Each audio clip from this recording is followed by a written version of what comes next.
What is up, guys? Homeless investor here.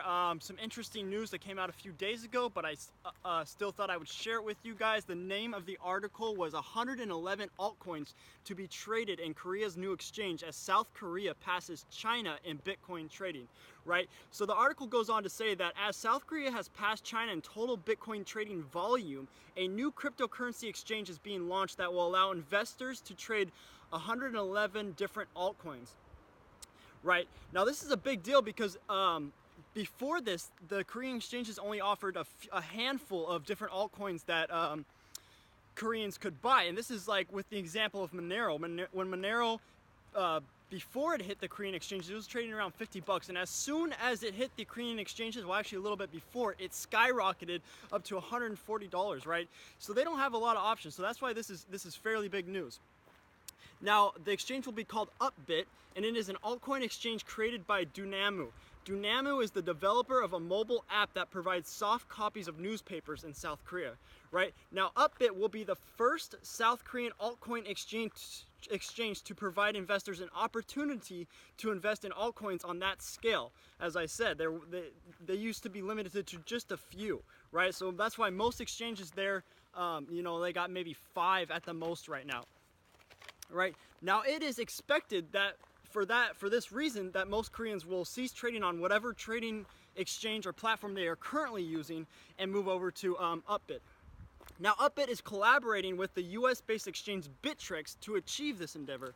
Right. So now, although Upbit will have 79 fewer coins for trade as compared to Bittrex, Upbit will signify the first Korean exchange where investors can invest in a large variety of coins within their own country. So that is why this is such a big deal. And as I said with Monero, when these altcoins are expected to hit these Korean exchanges, they just go up in price, significantly.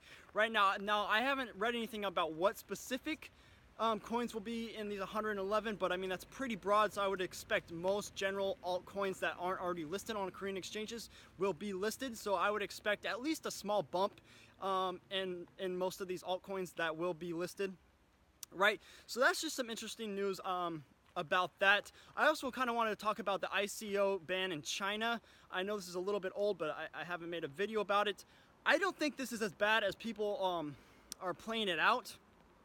Right, essentially, first of all, just if you look at it in a different light, they're basically stifling Bitcoin's competition. So I think if anything, this is bullish for Bitcoin just in that fact, right? And not to mention that anything that China bans, it's usually good advice to invest in it, right?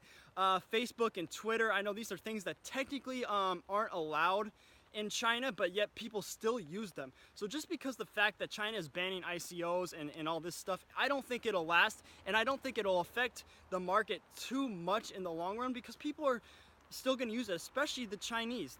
They're not going to stop using Bitcoin or trading Bitcoin because the government said so. It hasn't stopped them from using anything prior that the government has said they cannot use. So I think that overall, this is bullish for Bitcoin, so I wouldn't be too worried about it. I would continue to buy on these dips while everything is low right now, because as we've seen in the last bear market, it'll last for about 2 months, give or take, and then it'll just go back up into a bull run that'll last about a month or 2 months as well. So I've been buying up any cheap altcoins that I wasn't able to get in at cheaper prices before. I've picked up a lot of OMG, Quantum, and the like. So yeah, as far as that as well, any of you who own Quantum and don't know, they will be doing the token swap, changing from the ERC20 tokens to their actual tokens for their blockchains.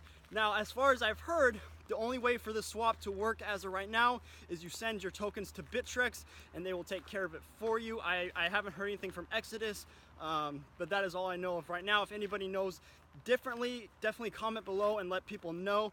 And as always, hit like and subscribe, and I'll talk to you guys later.